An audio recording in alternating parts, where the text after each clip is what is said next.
मैं हूं नेहा। 120 साल बाद अमावस्या की तिथि आ रही है बेहद शुभ संयोगों के साथ। जी हां, 27 जून यानी शुक्रवार को आषाढ़ मास की अमावस्या है, जो जातकों के जीवन में दुखों के अंधेरे का नामो निशान मिटाकर जीवन में खुशियों की रोशनी भर देगी। वैसे भी अमावस्या तिथि को पितृ पूजा के लिए बेहद विशेष माना जाता है। तो कैसे इस अमावस्या पर दूर होंगे आपके तमाम दोष, बताने के लिए हमारे साथ मौजूद है स्टूडियो में राजकुमार शास्त्री जी। शास्त्री जी, बहुत बहुत स्वागत है आपका।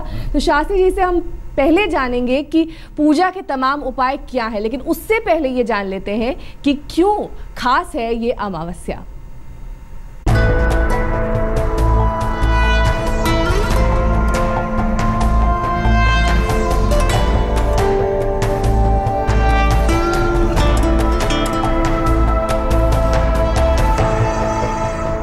ग्रहों की बदली चाल इस बार डराएगी नहीं, बल्कि करेगी खुशियों की बरसात। 27 जून यानी शुक्रवार को है अमावस्या, लेकिन नाम के विपरीत इस बार अमावस्या की काली रात जातकों के जीवन को उम्मीदों और खुशियों की रोशनी से भर देगी।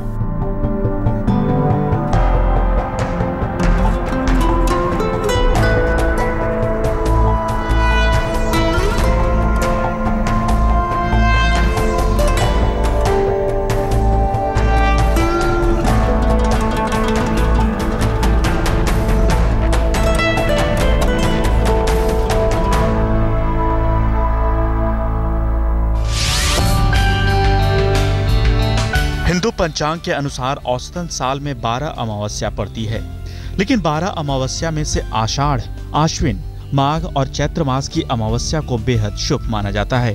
करीब 120 साल बाद आषाढ़ मास की अमावस्या पर ग्रहों का ऐसा शुभ संयोग बन रहा है, जो अमावस्या पर जातकों के जीवन से अंधेरे का नामो निशान मिटा देगा।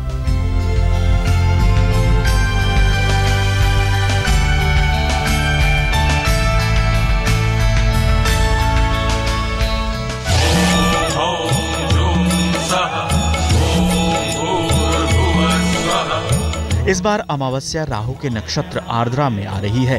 पूर्वजों की आत्मा की तृप्ति के लिए अमावस्या के दिन श्राद्ध की रस्मों को करने के लिए उपयुक्त माना जाता है। कहते हैं कि पितृदोष के कारण जीवन में आ रही परेशानियों से छुटकारा पाना हो तो अमावस्या की तिथि बेहद महत्वपूर्ण होती है। तो वहीं दूसरी ओर जातकों के जीवन में राहु को पितृदोष व काल सर्प दोषों का कारक माना जाता है, और साथ ही राहु रोगों और शत्रुओं को बढ़ावा देने का काम करता है। ऐसे में राहु के नक्षत्र में अमावस्या पड़ने के कारण तमाम समस्याओं से आप निजात पा सकते हैं।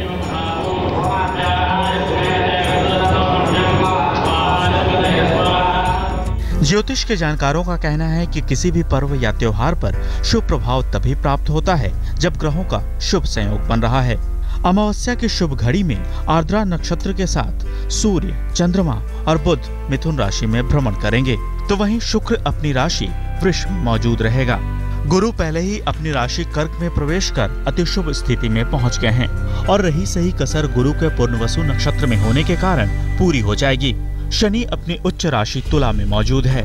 कुल मिलाकर कहें तो करीब 120 साल बाद ऐसा शुभ संयोग बन रहा है, जब अमावस्या पर 2 शुभ ग्रह अपनी राशि में, जबकि 2 ग्रह उच्च हैं, और ग्रहों का ये मेल 4 पंच महापुरुष योग का निर्माण कर रहा है।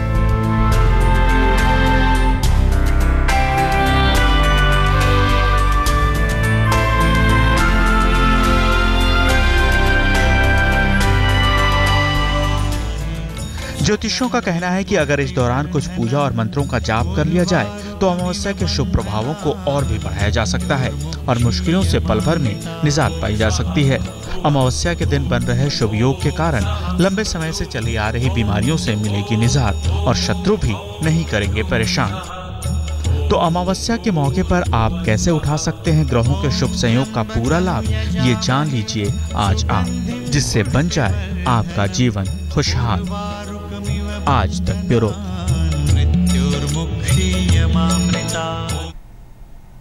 तो आपने देखा कैसे 120 साल बाद ये बेहद शुभ मौका आया है आषाढ़ मास की अमावस्या का। शास्त्री जी हमारे साथ स्टूडियो में मौजूद है। शास्त्री जी, पितृ दोष से अगर ग्रस्त हैं, इससे अगर निजात पाना चाहते हैं, तब कैसे इस खास मौके पर पूजा अर्चना करें, ये हमारे दर्शकों को बताइए।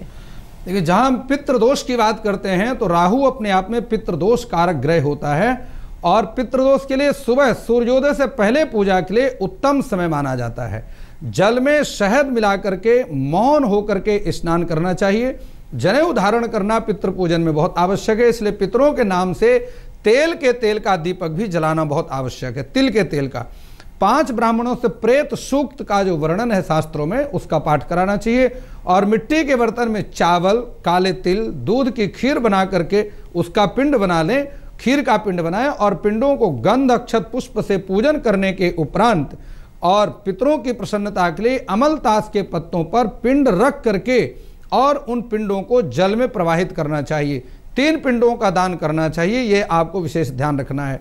और पितृ शांति के लिए मैं आपको कुछ दान बता रहा हूं, ये आप ध्यान से समझें कि चादर, तकिया, छतरी, जनेऊ और 5 बर्तन किसी ब्राह्मण को दक्षिणा के साथ अगर आप दान करेंगे तो पितरों का आशीर्वाद प्राप्त होगा और उन जो आपके पितृ देवता हैं उनकी कृपा से आप जो है संतान और धन का सुख भी प्राप्त करेंगे। चलिए, ये तो बात हुई पितृदोष की, लेकिन अगर काल सर्प दोष की बात करें, एक ऐसा दोष है जो नाम से ही लोगों के मन में भय लाता है। अगर कुंडली में किसी पंडित ने बता दिया तब लोग और ज्यादा भयभीत हो जाते हैं, तो ऐसे में क्या उपाय करें? जी, काल सर्प दोष एक ऐसा दोष होता है जिसमें राहु और केतु के मध्य में सभी ग्रह आ जाते हैं और जिसको कहते हैं कि ग्रह बंध जाना। सूर्य, चंद्र, मंगल आदि सभी ग्रह प्रभावहीन हो जाते हैं। ऐसी स्थिति में अगर आप काल सर्प दोष की शांति नहीं कराते तो भाग्यशाली होकर के भी आपका भाग्य साथ नहीं देगा। पूजा के लिए मैं आपको बताता हूं कि इसके लिए संध्या काल का समय बेहद शुभ माना जाता है और अगर आप दिन में करें तो राहु काल में ही इसकी पूजा करनी चाहिए। सारी पूजा राहु काल में मना है, लेकिन काल सर्प दोष की पूजा राहु काल में की जाती है। यह विशेष उत्तम बात मैं आपको बता रहा हूं। और कस्तूरी, भस्म, लोभान, चंदन और इत्र, ये सारी वस्तुओं को जल में मिला करके सबसे पहले स्नान करना है। एक मंत्र मैं आपको दे रहा हूं, ओम भ्राम भ्रीम भ्रौम सा राहवे नमः। ये ऐसा राहु का बीज मंत्र है। गोमेंद की माला से इस मंत्र की 18 माला जाप करना है आपको। और जैतून की तेल का दीपक जलाना विशेष लाभकारी होता है। इसमें चांदी, तांबा और लोहे के 3 जोड़ी नाग नागिन बनाना है और उसके उपरांत इन 3 जोड़ी नाग नागिन का पंचोपचार पूजन करें। नाग नागिन का 1 जोड़ा भगवान शिव को चढ़ा दें, दूसरा जोड़ा जल में प्रवाहित कर दें और तीसरा जोड़ा किसी ब्राह्मण को भोजन करा करके वस्त्र आदि के साथ में उसको दान करें। त्रिधातु की सर्पाकार अंगूठी दाहिने हाथ की मध्यमा में धारण करें।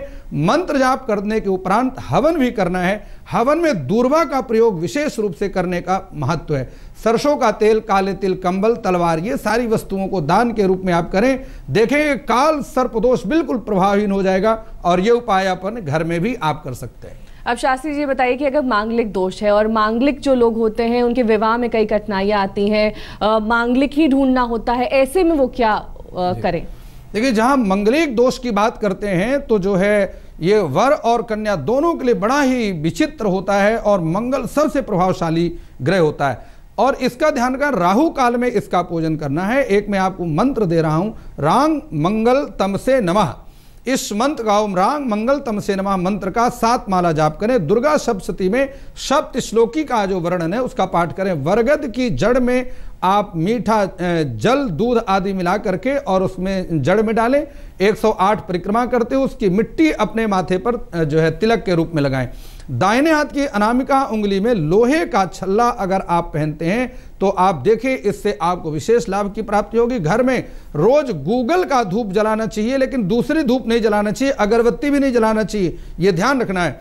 उससे सर्पों को पीड़ा होती है। नीले रंग की कलम, नीला रुमाल, काजल, नीली घड़ी का पट्टा, ये सारी वस्तुएं अगर आप दान करते हैं तो आपको मंगलिक दोष से मुक्ति मिल जाएगी और आपका विवाह बहुत बढ़िया घर में हो जाएगा। श्रेष्ठ वर और श्रेष्ठ कन्या की प्राप्ति भी होगी।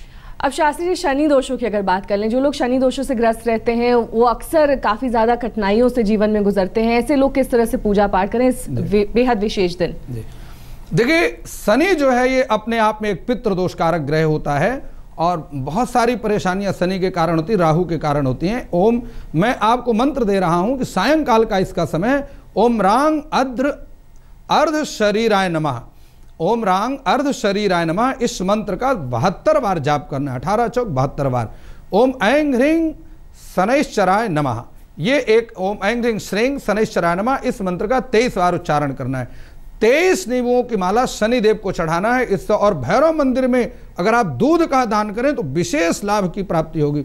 श्रीमद् भागवत में वर्णित है नल और दमयंती का चरित्र, इसका पाठ भी बहुत लाभकारी देता है। उड़द के पापड़ का सेवन करें, मिठाई के साथ नमकीन शनि भक्तों में बांटें, आप देखेंगे शनि की पीड़ा से आपको मुक्ति मिलेगी। 20 साल बाद आया है ये बेहद खास संयोग, आषाढ़ मास की अति शुभ अमावस्या का। नौकरी में अगर तरक्की पानी हो, शास्त्री जी जान लेते हैं उपाय। शास्त्री जी, हर कोई चाहता है कि जल्द से जल्द नौकरी में बड़े कद पर पहुंच जाए, पैसा बढ़ जाए, तरक्की मिले, उन्नति मिले, कैसे हासिल होगा ये सब? जहाँ नौकरी में तरक्की की हम बात करते हैं पूजा के लिए, इसमें सुबह का जो सूर्योदय के बाद का समय है ये बड़ा उत्तम माना जाता है। ब्रह्म मुहूर्त इसको कहते हैं। उदय के सूर्योदय के 52 मिनट बाद बालाकूट, लाजा, मूसली, देवदारू, सरसों, हल्दी, ये सारी वस्तुओं को जल में मिलाकर के स्नान करें। राम राहवे नमः पुत्र, राम सूर्य सिंह का पुत्राय नमः, ये मंत्र ध्यान से सुनें। ओम राम सिंह का पुत्राय नमः मंत्र का 23 बार उच्चारण करें। नृसिंह कवच का अगर आप पाठ करें, रामबाण की तरह काम करता है। तंबाकू के सेवन से परहेज करें। परिवार से अलग ना रहें, परिवार ज्वाइंट फैमिली में रहें। आगे आने वाली 6 अमावस्या का लगातार व्रत करें। स्टील के पात्र, बिजली के सामान, नीले रंग के वस्त्र उपहार के रूप में किसी से ना लें। जौ का तुला दान करें और पक्षियों को बाजरा मक्का डालें। आप देखेंगे नौकरी में अपने आप प्रमोशन हो जाएगी। अगर रोगों से मुक्ति चाहते हैं, कई लोग ऐसे हैं रोगग्रस्त रहते हैं, आए दिन कुछ ना कुछ बीमारी उनका पीछा नहीं छोड़ती, ऐसे में कैसे करें पूजा? संसार का सबसे बड़ा सुख स्वस्थ शरीर है, रोगी शरीर ही सबसे बड़ा दुख का कारण है।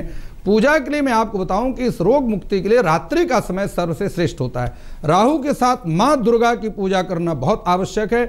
ओम शिरो रूपाय विद्महे अमृतेशाय धीमहि तन्नो राहु प्रचोदयात् मंत्र का 18 बार उच्चारण करें। ओम ऐं ह्रीं क्लीं रोग नाशने दुर्गा दिव्यै नमः मंत्र का 1 माला जाप करें। पूर्व दिशा की ओर लाल रंग के आसन पर बैठकर लाल चंदन की माला से जाप करना विशेष लाभकारी है। गाय के लिए अपने भोजन में से हिस्सा निकालें। तिल का तेल, भूरे रंग का वस्त्र, कंबल, नीले पुष्प दक्षिणा सहित किसी ब्राह्मण को दान के रूप में दें। घर या आंगन में अंगीठी या लकड़ी का धुआं ना करें, इससे सर्पों को पीड़ा होती है, इस बात को ध्यान रखें। अगर शत्रु बाधा डाल रहे हैं, बार बार कोई कार्य करने जाते हैं, विघ्न आ जाता है, ऐसे में किस तरह से पूजा अर्चना का योग है? देखो शास्त्रों में राहु दशा सृजत जीवित संशयम, राहु की दशा में इतने शत्रु हो जाते हैं कि व्यक्ति जीवित रहेगा या नहीं ये भी संशय हो जाता है। सुबह सूर्योदय से पहले जल में दूध मिला करके स्नान करने से यह दोष की मुक्ति होती है। ओम सिंह का पुत्राय विद्महे दैत्य वंशाय धीमहि तन्नो राहु प्रचोदयात् मंत्र का 8 बार उच्चारण करें। ओम नमो भगवते वासुदेवाय का 2 माला जाप करें। 400 ग्राम साबुत मूंग, 900 ग्राम जौ दूध से धो करके बहते जल में प्रवाहित करने से दोष प्रभावहीन हो जाता है। लाल या भूरी गाय को आटे का पेड़ा बना करके खिलाने से और पति पत्नी पूजा, ये ध्यान रखें कि इस पूजा में पति पत्नी दोनों को बैठना है। पति सफेद वस्त्र धारण करे और धर्म पत्नी लाल वस्त्रों को धारण करके ये पूजा करे तो विशेष लाभ की प्राप्ति होती है। दीपक और अगरबत्ती का प्रयोग इस पूजा में ना करें, ये इसका विशेष नियम है। हर पूजा में दीपक का अगरबत्ती का प्रयोग होता है लेकिन इसमें मना है। राधा कृष्ण के मंदिर में चांदी की बांसुरी चढ़ाने से भी ये दोष दूर होता है और अनुकूल फल की सिद्धि होती है। तो इस बार की अमावस्या है बेहद खास और शास्त्री से जान लेते हैं कि धन प्राप्ति की अगर बात हो तो धन प्राप्ति के लिहाज से शास्त्री जी बताइए कि कैसे इस अमावस्या में पूजा पाठ किया जाए। जी, धन प्राप्ति की जहां हम बात करते हैं, अमावस्या अपने आप में बहुत ही शुभ मानी जाती है और इस बार विशेष है क्योंकि जो नक्षत्र है ये राहु का नक्षत्र है, इसलिए भगवान शिव का पूजन, अगर आप राहु का पूजन और साथ में भगवान शिव का पूजन करेंगे तो विशेष लाभ। उसके लिए मैं आपको एक मंत्र दे रहा हूं। ओम रांग धन वृद्धि प्रदायिने नमः। इस मंत्र का गोमेंद की माला से 1 माला केवल जाप करना है आपको और पंचामृत से भगवान शिव का अभिषेक करें। राहु की प्रतिमा पर अमल ताश के पुष्पों की अगर आप माला चढ़ा करके और नीले वस्त्र राहु को अर्पण करते हैं और जल में काले तिल दूध मिला करके पितरों का तर्पण करेंगे तो जल को व्यापार या कार्य स्थल पर उसको छिड़काव कर दें। पीपल के वृक्ष की 108 परिक्रमा करते हुए गंगा जल, दूध, तिल मिश्रित जल की धार लगाएं। पूरी पर खीर रख करके कौओं को खिलाने से पितृ देवता प्रसन्न होते हैं। सप्तधान, नारियल, तांबे के 4 सिक्के, 1 सीसा नीले वस्त्र में बांध करके इसका दान करें। राहु की कृपा प्राप्त होगी, पितृ देवताओं की कृपा प्राप्त होगी, भगवान शिव की कृपा प्राप्त होगी और धन की अपार वृद्धि होगी। बहुत बहुत शुक्रिया शास्त्री जी तमाम उपाय हम तक पहुंचाने के लिए। तो आपने आज शास्त्री से जाना कि कैसे अलग अलग उपाय इस खास मौके पर करके आप पा सकते हैं आषाढ़ मास की अति शुभ अमावस्या को, भगवान का वरदान और साथ ही तमाम जो आपके कष्ट हैं उनसे निदान। बहरहाल हमें दीजिए इजाजत, नमस्कार।